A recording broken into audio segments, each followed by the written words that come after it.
So the blue zones are the longest lived populations in the world. So they're longevity hotspots throughout the world.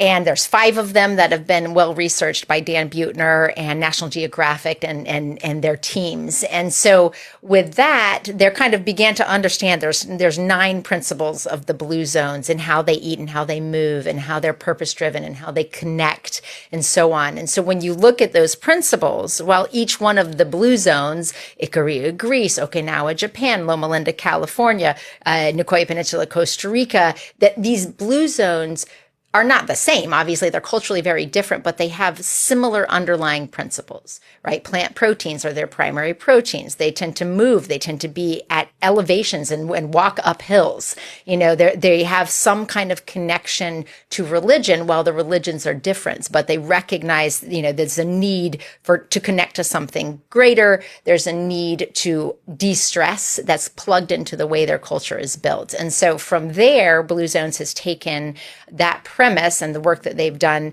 and in observing these long-lived populations and applied those principles to communities.